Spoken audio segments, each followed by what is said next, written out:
It was a warm Saturday evening in downtown Savannah, Georgia, and the dinner crowd had just begun to gather at Maison Bellamy, a chic, upscale French bistro known for its white linens, candlelit ambiance, and exclusive reservations list.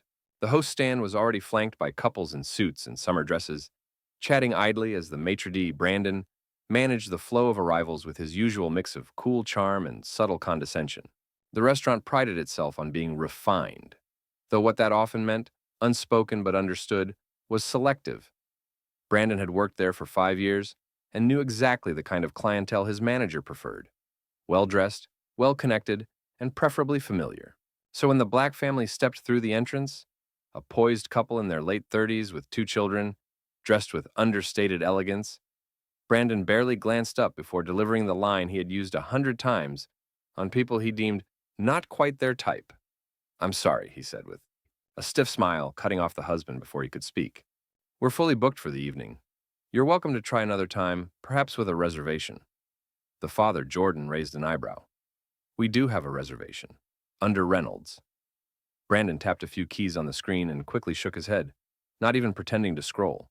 "Nothing under that name. Sorry." The mother, Dana, frowned slightly but remained composed. "Are you sure? We confirmed it just yesterday with the manager. This is a special occasion for our family." Brandon offered a tighter smile. "I'm sure you did. But we don't have anything. Now, if you'll excuse me, there are guests waiting." Jordan and Dana exchanged a glance. The children looked confused. Dana was about to say something more when Jordan gently placed a hand on her arm. "It's okay," he said, voice calm. We'll handle it." Without another word, the family turned and exited, heads high, leaving Brandon to dismissively move on to the next party, not giving them a second thought. What Brandon didn't know, and what he hadn't even cared to ask, was that Jordan and Dana Reynolds were not just customers. They were the new owners of Maison Bellamy. The next morning, the staff of Maison Bellamy was summoned to an all-hands meeting, something rare on a Sunday, and even more unusual without prior notice. Brandon arrived slightly late, adjusting his collar, sipping an iced coffee. He looked around, confused to see the manager, Lucille, pacing nervously near the kitchen. "What's going on?" Brandon asked one of the waiters in a whisper. "New ownership," the waiter replied. "Some big announcement. No one knows who yet." Brandon raised an eyebrow, but didn't think much of it. Probably another investor reshuffling things behind the scenes, he assumed. Maybe someone buying the brand and expanding it. Either way, it wouldn't change the front-of-house politics. People like him always landed on their feet. The chatter died down when the kitchen door opened and Lucille cleared her throat. "Everyone, thank you for coming in early. I'd like you to meet the new owners of Maison Bellamy, Mr. and Mrs. Reynolds." All heads turned. Jordan and Dana stepped into the dining room, dressed professionally and calm as ever. Brandon felt the blood drain from his face. He froze, eyes wide, lips parting in disbelief. Jordan scanned the room with quiet confidence before stepping forward. "Good morning," he said. "We won't take too much of your time. We're here to invest in this restaurant, but more importantly, in its culture. Maison Bellamy has the potential to be more than just exclusive. It can be welcoming, diverse, and still maintain the highest standards of excellence." Dana added, "We believe in building a space where every guest, no matter how they look, is treated with dignity. Because respect isn't a luxury. It's the baseline." Brandon's palms began to sweat. He avoided eye contact. The realization was crashing down now. The people he'd brushed off the night before weren't just guests. They were his bosses. He thought about how smugly he'd spoken, how quickly he'd dismissed their name at the podium. And worst of all, he knew they remembered him. They just hadn't said anything. Yet. Brandon spent the rest of that morning in a daze. The hosts and servers whispered among themselves, throwing occasional glances in his direction. He could feel their judgment, not necessarily out of loyalty to the new owners, but because they knew what he had done, and more importantly, because they all knew that he knew. Jordan and Dana didn't acknowledge him directly. They walked the floor, shook hands with the kitchen staff, asked questions about prep times and supply chains. They listened, truly listened, to the team. And when the pastry chef shyly mentioned how she'd always wanted to update the dessert menu, Dana smiled and said, "Let's talk about it." Later that day, Jordan called for a meeting with the front-of-house staff. Brandon sat stiffly in a chair by the wall, stomach in knots. We're not here to fire people on day one, Jordan began, but we are here to rebuild something better. A restaurant isn't just food and decor, it's how people feel when they walk through the door and how they're treated. Dana's voice was firmer. Last night we came in to dine with our children. We were refused. Not because we didn't have a reservation, we did, but because of assumptions. That kind of behavior stops now.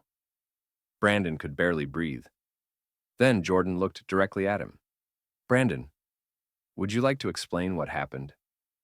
The room was silent. All eyes turned to him. For the first time in his years working at Maison Bellamy, Brandon didn't feel in control. He didn't feel powerful. He felt exposed. He swallowed hard. I didn't recognize you. I thought I was just following policy. You didn't check the reservation system, Dana replied calmly. You didn't ask our name. You decided who belonged here before we even spoke. There was no shouting, no drama, just truth. And it hit harder than any raised voice could. Brandon looked down. I'm sorry, he muttered. Jordan nodded. We'll talk again, privately. For now, we expect professionalism and fairness from everyone. The meeting ended, but the weight of that moment lingered. Brandon realized something chilling. His career, his reputation, everything he'd built in this restaurant, now rested in the hands of the very people he had once looked down on, and they had handled him with more grace than he had ever shown anyone. Brandon stood behind the host stand that evening, posture stiff, every movement rehearsed. For the first time in years, he felt scrutinized, not by secret shoppers or managers, but by the weight of his own actions. The usual smugness that accompanied his greeting had drained away, replaced by a forced politeness he couldn't quite fake convincingly. Jordan and Dana Reynolds weren't present that night, but their presence was still everywhere. The seating chart had been adjusted. Walk-ins were welcomed with warmth. The reservation system was double-checked. And Brandon noticed something else. The staff seemed lighter, freer. It was as if the rules had shifted in ways they hadn't known they'd been waiting for. Midway through dinner service, Lucille quietly approached Brandon. Office, now. He followed her into the back, heart pounding. Jordan sat waiting, legs crossed, calm as always. He didn't look angry. That made it worse. Brandon, Jordan said, gesturing to the chair across from him. Have a seat. Brandon obeyed, lowering himself slowly.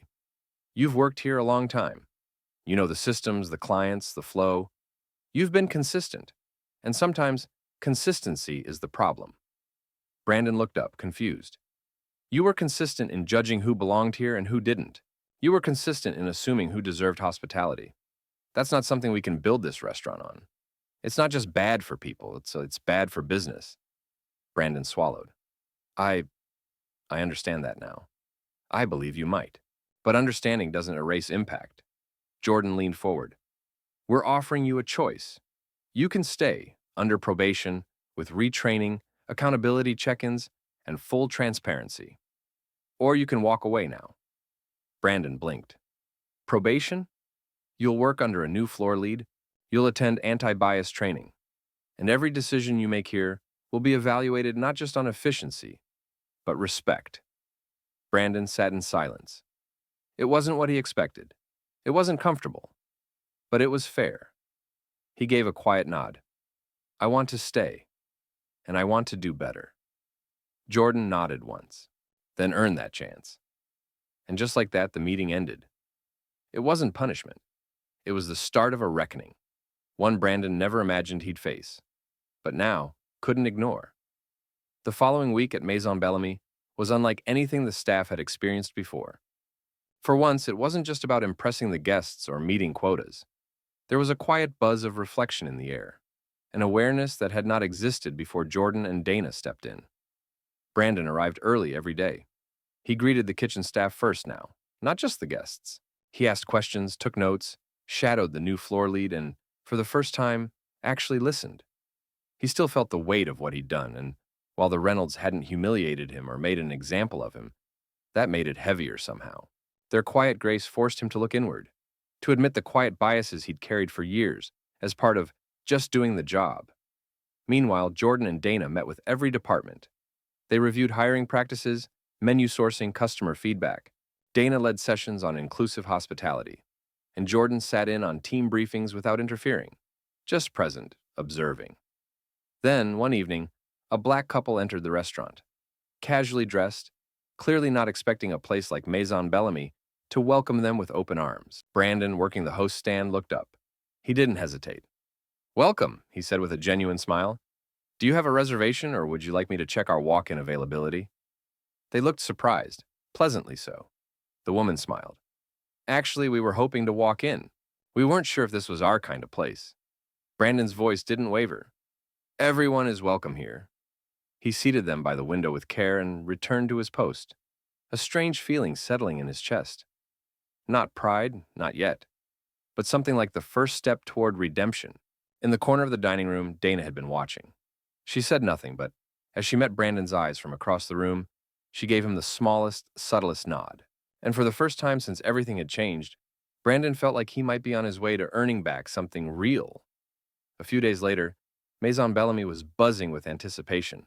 The press had picked up the story of the restaurant's change in ownership, a quiet shift that was now making loud waves in Savannah's business scene. Local outlets published headlines about a power couple revitalizing a historic bistro, and food blogs speculated on the restaurant's bold new direction under the Reynolds leadership. That evening, the restaurant was packed. Photographers milled outside. A food critic sat at the bar, jotting down notes between courses. Everyone wanted to see what the fuss was about. Backstage, Brandon adjusted his tie in the reflection of the cooler door. He had been tasked with hosting the event, a trial run, Lucille called it, to test how much he had changed. The nerves were real, but so was his determination. When Jordan and Dana entered the restaurant, they were met with applause from the staff. Dressed in classic black tie elegance, they radiated authority, not through dominance, but through quiet dignity. Brandon stood tall, waiting by the entrance. As they approached, he greeted them with a respectful nod. "Mr. and Mrs. Reynolds, welcome back to your restaurant." Dana raised a brow at the formality. "Are we guests tonight?" "Always," Brandon said. "And I just want to say thank you for the second chance." Jordan looked at him for a long moment. "It's not about the second chance. It's about what you do with it." Brandon nodded. "Then I'll keep showing you." Throughout the night, the service was flawless. Guests were treated with warmth, the menu was impeccable, and the energy in the room had transformed. No longer exclusive in the cold sense. Now it felt inclusive, sophisticated, alive. And as Brandon guided guests to their tables, he noticed something remarkable. People who had once seemed like outsiders were now regulars. New faces, diverse and curious, filled the room with laughter and conversation. Dana whispered to Jordan over dessert, "This is what we dreamed of. Not just a restaurant, but a statement." Jordan smiled. "And we're just getting started." From across the room, Brandon caught those words. And for the first time in years, he felt pride, not in his title, but in who he was becoming.